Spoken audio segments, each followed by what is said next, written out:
Charges that he's out of jail on in Pennsylvania: strangulation, endangering the welfare of children, terroristic threats with intent to terrorize another, reckless endangering of another, 2 counts, simple assault, possession of marijuana, possession of drug paraphernalia, and harassment other than physical contact. This is all the violent charges he was out of jail on when he did this. Well, howdy, y'all. Unky T here.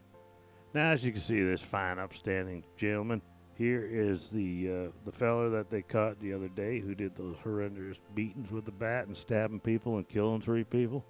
Don't know why he's out on the streets with a record like he already has, but what you got is what you got, right?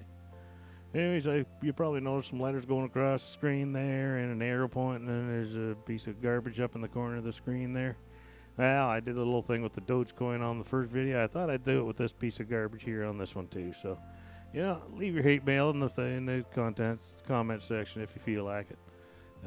Because I really don't care what people who like this piece of crap think, because you all don't think, so I'm good with that.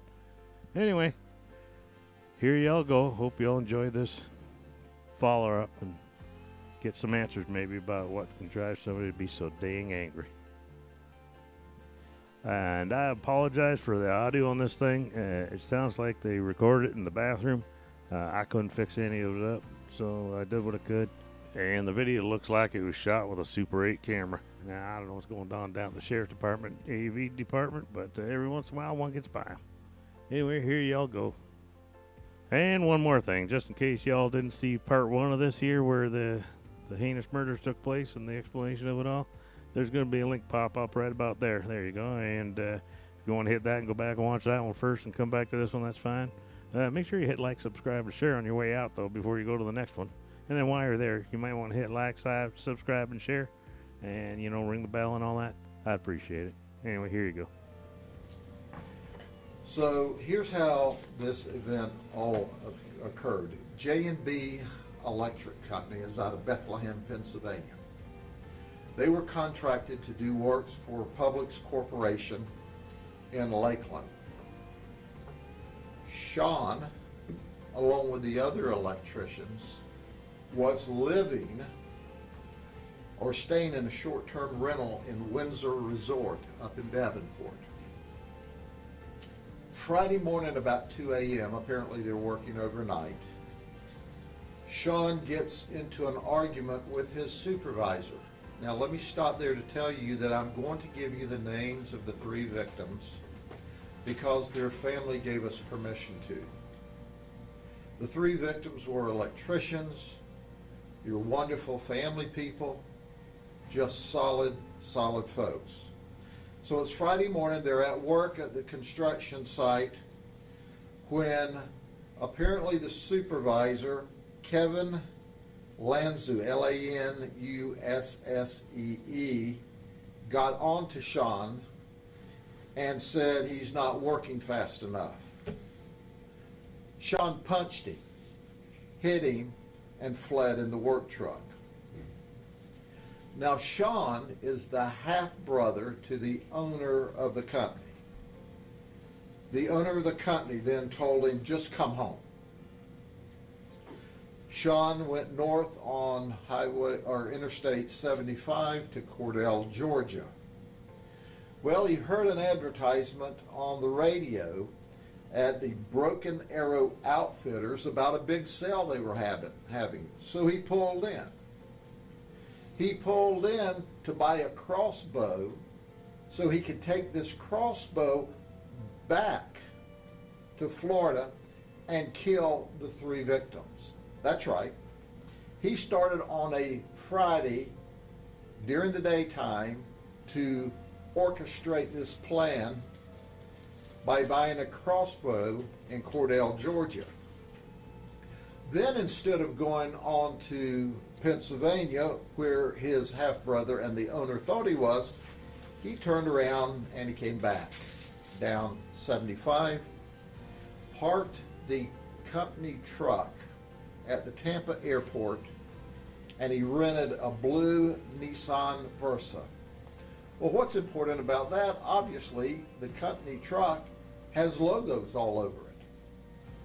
And should he have used the company truck as a getaway vehicle, it wouldn't have been too hard to find it, since it was a big white Ford F-450 with a name on the side and clearly indicative of a work truck for electricians.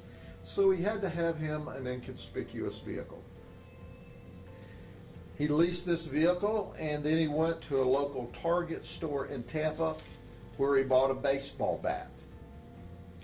Now he's got a baseball bat and he's got a crossbow, and he's putting his plan together. He comes back to the Polk County area and sleeps in the parking lot of a Walmart. We think it might have been just across the county line in the Claremont area. We're still running that down. He sleeps Friday night there, and so you see he's had a busy day. He was supposed to be working Friday morning. 2 o'clock he has a fight. He gets in the truck, he goes to Cordell.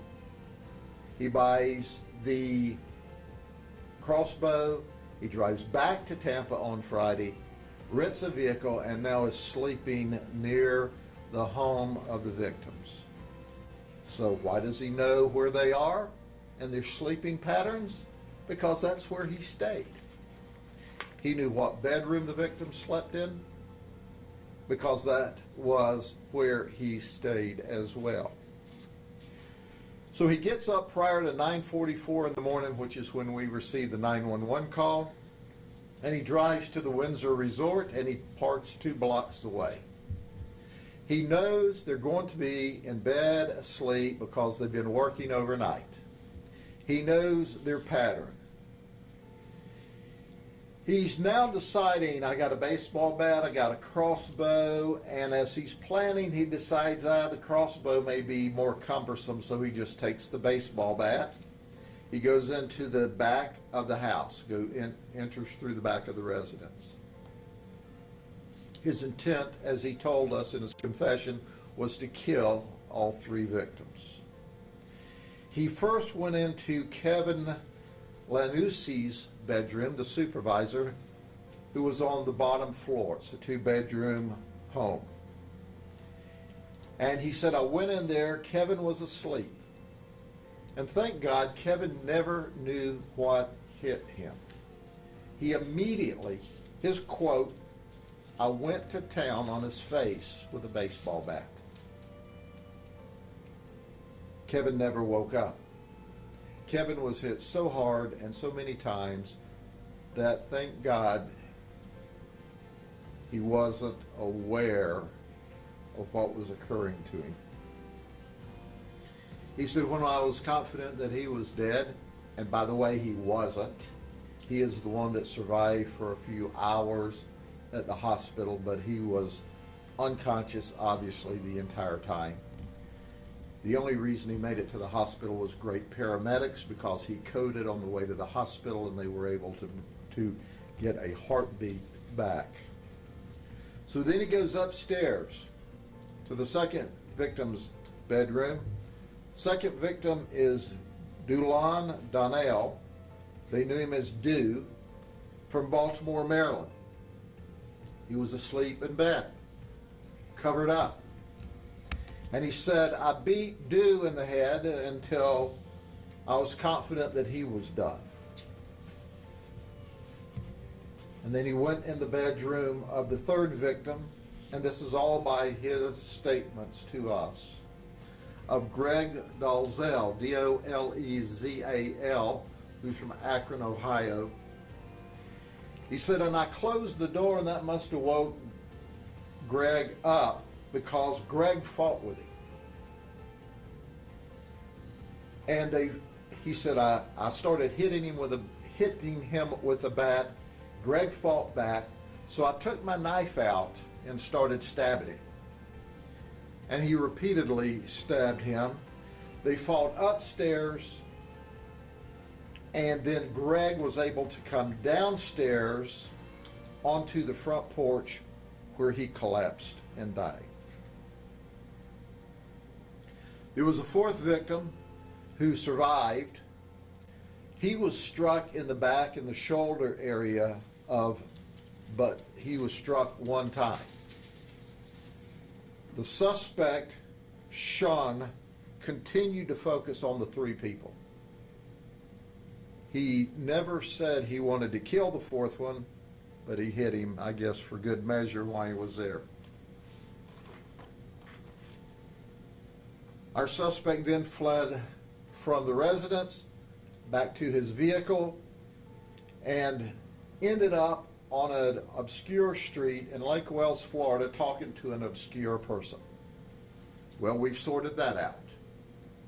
This obscure person is a Publix employee who we're not going to release his identity. And the Publix employee got to meet him while he was on the construction site, and he was going to do some tile work for this Publix employee. He knew where he lived, and that's how he showed up at his house in Lake Wales. He had blood on him. So the Publix employee said, "What happened?" He said, "Well, I was in a fight." And he says, "And I was raped." And the Publix employee gave him a cloth to help clean up and then said, "You need to go to the hospital." And he did. Thank goodness we have this absolutely wonderful community we live in who understand the community must help. And our person from Lake Wales immediately called 911 to express what occurred and said, "I sent the guy to the hospital." Well, the guy went to the hospital, went to Lake Wales Hospital. And that's where we arrested him and took him into custody. He confessed to us multiple times through the day. He told us he was raped, that those three guys did a train on him, and he hated all three of them. Well, we gave him sexual battery test, and I want to underscore that there is absolutely, unequivocally, zero evidence to confirm what our just outrageous, violent beast of a human being did. What we saw was three electricians, three family men, three folks that were here working and doing a really good job so that they could support their family and their children. What we saw here was three victims, three men, three electricians with children. At least two of the three had children. Dew had a little girl as young as 4 years of age. We also know that Kevin had children as well, and they're gone. They don't get to see their children grow up. Dew will never have a chance to walk his daughter down the aisle when she gets married, or see his grandchildren. The little 4-year-old girl will have to grow up without a dad. These were good people who traveled across the country to do work, and they were met by this evil, evil person. Well, there you go, my friends. Just another heinous example of how evil people are nowadays. There's just no conscience, there's no brains, there's no nothing. I just can't comprehend it, and I imagine all y'all can't comprehend it either. It's just stuff straight out of a horror movie. I pray for those folks and their families, and I grieve for this world. Anyway, on a happier note, I hope you enjoyed the picture of the piece of garbage up in the corner of the screen. You could look at it and throw up every now and again during the video to take your mind off such a heinous act. And, excuse me, pardon me for that. And, don't forget to subscribe. Just do that right now so while I got your attention. Subscribe right there and ring that bell. The one just over to the right there, the top one. There you go. Yeah, you ring that. And if you like the video, hit the like, and we're all good with that. So anyways, leave a comment. Love to hear what you got to say. And y'all have a blessed day. You take care of yourself. Take care of each other. And we'll see you soon. Bye for now.